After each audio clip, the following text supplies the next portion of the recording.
Hello and welcome to the Not Alone podcast. So glad that you're with us. I'm Brandon Pickett, and once again, we are going to dive into a subject that hopefully is going to be a help and a blessing to you in whatever ministry that God has called you to.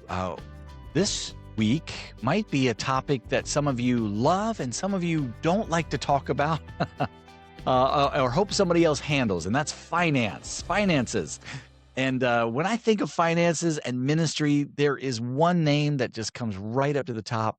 And this is our CFO of SBCV, and that's Eddie Urbine. Eddie, so glad that you joined us today. Thank you. Glad to be here.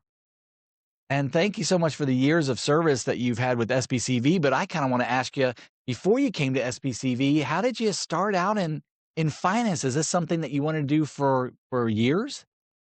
I went to college like most college students, not knowing what I wanted to do. Took an accounting class. I always kind of liked numbers.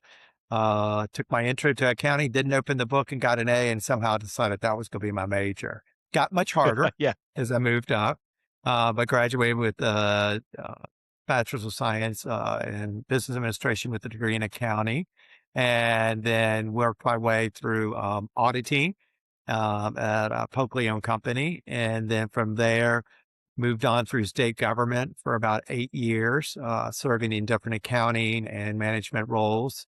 And from there came out and decided I would go to get a master's degree in church management, and went and got that and went to work at a local church, mid-sized church, 100, 150. And from there, ended up at the SBCV a couple of years later and have been here for 17 years, 15 years as the CFO. Time flies, doesn't it? I mean, it just seems like you started not long ago. I'm getting old. That's right. I'll let you say that. I won't say that. But hey, but you're a Virginia. Your family is from Virginia, right? I mean, you got long roots in Virginia. Fifth generation to grow up in the same house. So of my family. So fifth generation in the same house. Yeah. Pre-Civil War, a pre-Revolutionary War house. Dad still lives there and everything. And we own that and we'll continue to own it and be a part of the family. Oh man, that's fantastic. By the way, it's your dad, for those of you who know the Urbines, you may know Eddie's dad, but what is his age right now? He's 92, lives by himself, takes care of himself, and still drives responsibly, I guess I'll say. That's good to say. That's better than some of us can say, to be honest with you. Right. Well, when you've dealt with so many different, over your 15 to 17 years with SBCV, you have seen a lot. And one of the things I want to talk about today is, Eddie, what are some of the lessons that churches need to learn? Maybe they've learned them or maybe they've forgotten them. But in your experience, what are some of the top things that churches need to know when they're dealing with finances and with budgets and things like that throughout their church life? Number one is be diligent. Even though someone has been your treasurer or bookkeeper or something for years, don't assume that everything's right, be it legally or even if everything's there that's supposed to be there. Typically, if churches would just occasionally have someone look at the bank statements that come from a bank and compare it to the financial statements that are being presented to the church. And if your financial secretary or your volunteer treasurer says you have $200,000 in your accounts and you look at the bank account and you can only come up with 50,000, you got a problem. And in most of the problems we had, if somebody had just done that once or twice a year, the problem would have never existed. But there's such trust as Christians, mainly when someone's been doing something for a long time, that everything's okay, that then it can go on for a long time without being discovered. And number two, once you take a little, I learned this, I was a bank teller through college. They taught us the first day of class, they say, if you take a dime, you'll take $10,000. Because once you take a dime and you realize no one caught it, then it's $1, then it's $10, then it's $50, then it's $100. And we would see that as bank tellers, they'd always be some story. It's the same as a church treasurer. For some reason, if that person finds out that they Well, it usually starts off a hardship. They need to do something. They mean to pay it back and may even pay it back the first time. But then all of a sudden it grows and grows and grows. And if someone would just look at the bank statements directly from the bank compared to the cash, I would dare say 75% of the issues that we have in financial things within a church would not have happened. They would have been discovered early and taken care of much earlier. But the sad thing is, we're not sad, but we are very trusting. It is our Christian nature of us to be trusting. Well, that you've definitely hit on a subject of trust with people, but also verify, make sure that you Yes. see, look. But what about some things of people that they're definitely not trying to uh, commit fraud or anything like that, but there's errors or there's things that have fallen through the cracks in churches when it comes to finances. What about that subject where it's people who have the best of intentions but still are falling short? Yes. First thing I would say is if you're an SBCV church or in any convention or denomination, if you're listening to this, reach out to them because they probably have people who can help you make sure you're doing things right. Ask questions. Don't be afraid to ask questions. There's no dumb question. Number one issue is pastors being paid correctly. Tax issues. Are they getting a W-2? Even though they are self-employed, they need to get a W-2. If you're paying on 1099, that's in violation of IRS code for a pastor to receive it that way. Second thing is you can't pay FICA taxes or anything. And we always see churches where you've brought someone from the private sector, maybe even a CPA. He's used to paying FICA. He or she is used to paying FICA as a match that the church pays and the employee pays the other half. That's not how it works with pastors. They're W-2 employees, self-employed. So we see a lot of Mhm. issues there. And the big issue that I try to work with pastors is making sure withholding enough so that you don't get that five, six, $10,000 bill at the end of the year because you owe self-employment tax.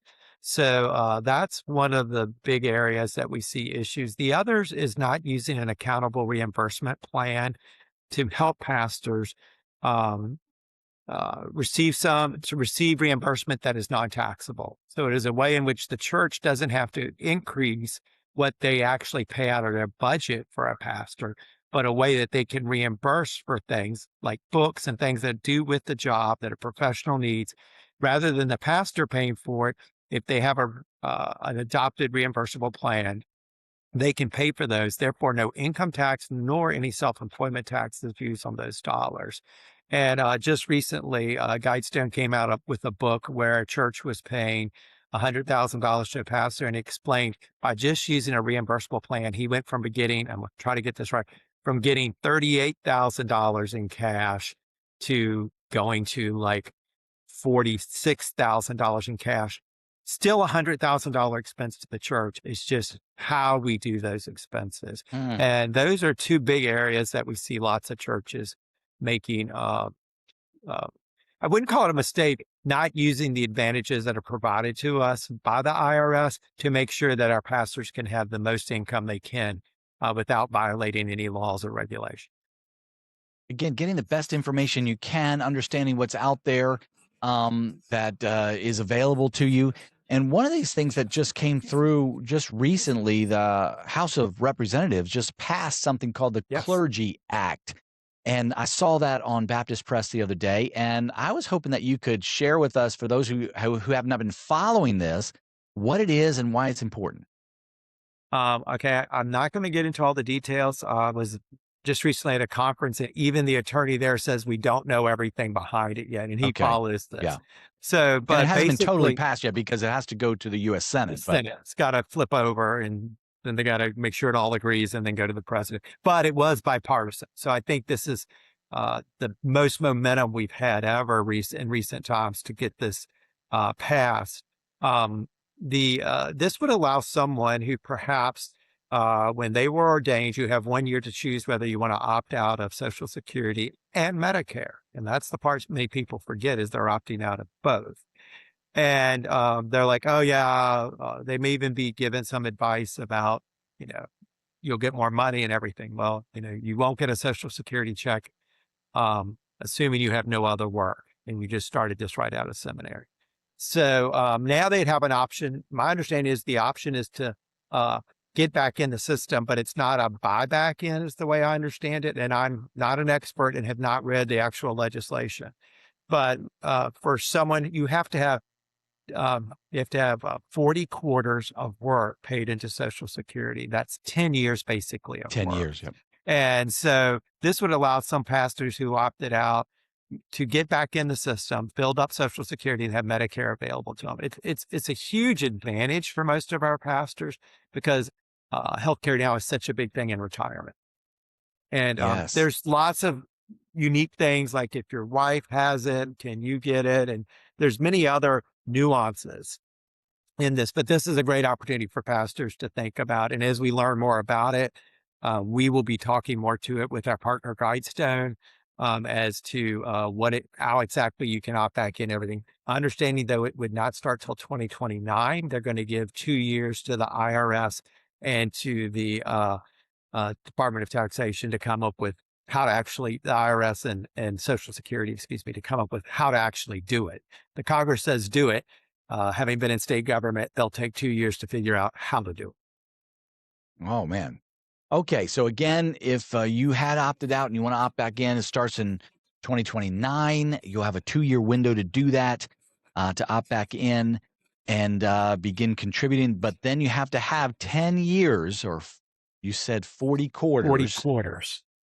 Yeah, to receive the benefits at the end. Okay, just wanted to talk about that Clergy Act because that just came through just recently. Now let me talk about consulting churches who need some consulting help in these matters, finances, HR, things like that, accounting, bookkeeping, payroll. Where can they go for help? First, I think wherever they are is reach out to their convention, denomination, whatever they're a part of, association, and ask for help. Here at the SBCV, of course, we have our office located in Richmond where we have help. We also have a division of Innovative Faith Resources, Financial Services, where we do books for almost 300 churches. We have a payroll of over 1,200 so we deal with those issues in 26 states all the time. And So so, yeah, let me ask about that, about IFR Financial Services, because I've been at churches before where they had a long-time bookkeeper. That bookkeeper was set to retire. They were very nervous about going from somebody who sat in an office that they could see to somebody in an office that they can't see. Why is it still good for them to consider that, if the Lord leads them to do that, that they would say, "Hey, IFR Financial Services, we'd love for you to help us with our bookkeeping and accounting"? yeah, my slogan's always let us administrate and let you minister. So even if you're using a volunteer treasurer, that person probably gives you all the time they give to the church keeping up with that. I know many treasurers and they'll say, it's 10, 15, 20 hours a week to be a volunteer treasurer at a church. And we can take that off, let that person minister more. Now, you're still going to need someone at the church in this situation to approve and to make sure things go to the right accounts and review. But they don't have to sit at QuickBooks or maybe even at an Excel spreadsheet and actually enter all the data. Let us do that for you for a fee. And because we do so much, we've got a very, what I call cookie cutter situation. We have a process and a system that we roll through pretty quick that once a church understands it, it's like, wow, this is much faster. We're using technology. Now you use a credit card we can immediately put it in your financials once it's approved by the supervisor. I mean, things are changing very fast on the accounting front, not even talking yet about what AI is going to do to help churches on the accounting front as far as doing books, because there's just a lot of tedious stuff we do that I believe, and I do know it's already happening, AI will be able to do for us. Mm. So we talked about some oversight. The good thing about having IFR be your partner in ministry when it comes to finances is there is automatically oversight that we have that can help the pastor and staff have some confidence in the finances. Yeah. We will raise questions with churches, and it's each church is autonomous and makes their own decision. But we will raise and say, hey, we think this doesn't quite meet the IRS regulation, or you can see you're doing this. We think this is a better way to do it to protect yourself. hey, can we just give you some advice about what other churches are doing in this area that we've seen that might be easier for you? Sometimes it's not even easier for us, but it's easier for the church on their side. So we'd rather see that because again, we want to administrate, let them minister. So we come up with that stuff. We talk nationally with partners and CPA firms, and they call us regularly because When we deal with a lot of different and churches from very large to church plants with one pastor just getting started with small group of 12 people starting a church. So we do everything, including in between. so without using names, can you give me an example of a time where IFR was able to maybe see something or notice something, was able to talk to the church, and the church was like, "Wow, thank you. We would not have seen this." Yeah, I can tell you one right now. We have an R1 visa situation with an employee who is not a U.S. citizen, but has come here to pastor and has done everything legally and gone through the process. But we recently discovered they were being paid on a 1099, and that has to be paid on a W-2 to help because a requirement because the government requires that with that visa, you be paid on a W-2. Those are just things a typical church is not going to know. So they may have been just a good-hearted church who found a pastor who was willing to come here, maybe a Hispanic congregation, speaks fluent English. He's doing a great job, but they haven't done his pay right. It's going to affect his visa and being here and on his path to citizenship. So those are things like if we see, we could say, oh, wait, this is not the way you need to do it. This is what's going to be required by the for the citizenship and the path to it. So that's just like one that we've just dealt with this morning. Wow. Um, lots of times it's stuff as simple as the way they are getting paid. Like you're not including the right things in on your W-2, and these things have to be included. Or hey, you're putting things. You're including things in payment to a pastor, but really these, if the church paid it instead of him, again, back to the reimbursement plan, or even like health insurance and different things, we avoid the tax issue. So any church we take on, we usually, first thing we're going to do is look at pay packages and see if there's a way in which we can help organize those better to make it so that legally, if more cash can go to the employee, it would go. And sometimes that's just understanding, and it's what we do all the time. I was recently at a 2.5 day conference just on this. My fellow worker, Cindy Hall, is at a conference now with an accounting firm just to get the latest on tax and legal issues facing churches. So we try to educate ourselves, and most churches don't have the ability to do that. So we're here to help churches. So we try to stay abreast. Yeah, that's so good, Eddie. And if you're interested in this for your church or ministry, go to innovativefaith.org, and you can see right there with the financial services part of IFR, you can go in there and maybe even say, "Hey, I'd like to know more. Please help me out." Just an interest form, and And we somebody have can a get back question with and you. answer section, Brandon, on the financial Mhm. services. You can go look there and just a lot of the basic questions you probably got. We've already got an answer for you to help you while you're just thinking about it. I love it. Well, I'm going to change gears a little bit and talk. Now we're going to be talking about investment and loan. For example, we have a foundation, and some people may know about our SBC of Virginia Foundation. Some people may not. Eddie, can you give us a lay of the Sure. land here with the foundation? Yeah. Foundation, always like to shout out for Joel Chauncey. Was his vision to have this foundation. He founded it as an auxiliary of our convention. It is there to support the SBC of Virginia. And what we is Dr. Autry and I were praying for God to lead us through what to do with the foundation after I'd been there several years. God just laid in front of us the opportunity to partner with Water's Edge, which is the Baptist Foundation of Oklahoma. And they come beside us and been a great partner. I like to give them the shout out. And what they provide for us is an opportunity for people our churches, not people, we can only take investments from churches. Churches can invest in our foundation, and then we invested in term deposits, which you would call a CD at a bank, but since we're not a bank, it's called a term deposit, where you're guaranteed a certain interest rate for a certain period of time. And we started that program pre-COVID, kind of stopped during COVID, as everything did, geared back up. We have over 10 million now in deposits. And those deposits are then loaned out to churches, Southern Baptist churches, so that they can do improvements or buy new land, build new buildings, whatever it is. So your money that God has given you is then being put into a savings account so that you're being a good steward and getting this, what we think are very competitive interest rates back. And you know, while your money's sitting there, it's doing more of God's work in building for the future.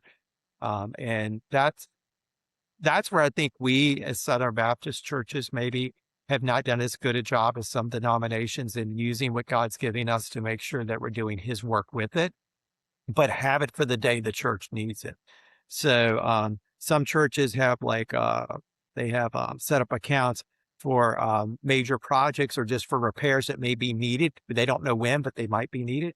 They invest that money in the foundation. So while they're waiting for the day they need it, it's doing other things to help the kingdom grow. They have people come to know Jesus Christ as their Lord and Savior, and they're getting a great interest. And the day they need it, they get it back, and then they do their repairs or whatever. So you can still be a good steward for your church and have a reserve so that you can do things, but it can also be doing good work and not sitting in a commercial bank somewhere drawing some small interest rate. You know, we can do God's work with it. So I'll stop preaching right there. No, that was good. That was good. And really, what are some of the things that churches they may not even realize that they can invest this money? It might be sitting somewhere. I've heard of churches that have realized, wow, we had tens of thousands of dollars in an account that was sitting there for our I don't know. Give me some ideas of things that churches may not realize that might be accounts that they might have. Well, but these are accounts they know sometimes, but they don't know what to do with them. A cemetery account. Cemetery. That's what I was thinking of. if you're an older church, I come from an older church, have a cemetery account. Next thing you know, you got $200,000 sitting there, and you have it in a bank. You can put that same money with us. We can pay you the interest quarterly, write you a check, or let it roll over, and it's doing God's work. So it's not just sitting there. Cemetery funds. We have a church recently that had large deposits with us as they get ready to build a multi-million-dollar addition. And they had it with us just because they could make more interest, because we have savings accounts and term deposits. So we can do anything from a daily savings paying, and today is April 29th of 2026. We are paying 3% up to something that's like some cemetery funds invest for 5 years because they're locked in at a good rate for 5 years, and they just take the interest as it goes along. But that church doing the building program had well over $1 million with us. And then when they went to build, they started drawing it down, and then borrowed from us through Water's Edge, because the foundation, we can do loans up to $10 million. And then they borrowed the money they need. Well, that borrowing was made possible because other churches, like they had done, had deposits. So we were able to loan them the money, and they're building an educational wing, $3 million project. And it's not, it's a church in a rural area. It's not a large, it's a large church, but not in a very populated urban area or anything. Yeah. Let me ask you that this is a little bit in the weeds here, but I was just talking to a church just recently that they had a lot of deposits. They had a savings account that really was over time. People had bequeathed different monies to them in wills and things like that. But unfortunately, over the years, and this church is an older church, over 100 years old, and over time, they had designated some funds. Maybe even 100 years ago, they had designated to this fund, which didn't even exist anymore, this ministry that didn't exist anymore. And the church was like, we've got money in the bank. We just can't access it because it was designated to this ministry, but it doesn't even exist anymore. How would a church go about doing something with that money? I am going to say call me. We've dealt with this at a lot of churches. First thing I'll tell as a quick snapshot is it may not be truly designated. The church may have just said, we're going to set this aside for this, but was it legally designated in a will? Do you have a copy of a will or something that said you got this money for this specific purpose? Sometimes churches tend to just put money aside and say, well, let's put this $30,000 aside for the organ fund. Let's use that as an example in today's world. And it sits there and they never get an organ. And 30 years later, because people have come and gone and people have been called home to the Lord, no one understands that that was just general fund dollars that they set aside for the organ, but it's not legally restricted to the organ fund, which will never have an organ again, you know. So it's more working with the church to determine, was it really restricted legally, or does the church just vote on something and the church can just vote to move it again? And a follow-up kind of to that question to modern times is, I recommend that many churches have a policy. I recommend actually all churches have a policy that they don't accept funds designated for anything unless it's been pre-approved a designation by the church. A good example is someone dies and they leave the money for a bus fund, and they're like, we don't even have a bus and don't want a bus, and but this person left it for that. You would actually reject the gift, but notify the giver, be it whoever that money's getting to you, to say, hey, we can't accept it because we only accept it for these causes. But if you're willing to change to one of these, and these are our present day causes, we'd love to do that. And most families, it's usually not really restricted in the will to that specific. In most wills and trusts, it's more for the church for missions or outreach, and use more general terms, and then they can do something the church wants to get done. I'm a believer. Don't give to specific things. Even if the preschool is growing today, give your money to the church, not the preschool, and they can help the preschool. But if the preschool is not there in 10 years, your money's not locked to something that doesn't exist anymore. There you go. That's good. Eddie, thank you so much. This is so, and by the way, we've just scratched the surface. There's so many other topics and things. But as we wrap up, is there any advice or encouragement that you'd give to those listening when it comes to this area of finance? Yeah. Number one, like I said at the beginning, oversight. Have someone look at things to make sure that they're good. Number two, look at the money God has given you, because God has given you this money. It is His. And make sure that you're trying to do the best you can for the kingdom, not just at your church, but again, looking at investments and how are you using those, and are they doing God's work even while you're holding on to them? And then the third thing I think churches is talking to people, that reminding them they can give stock gifts.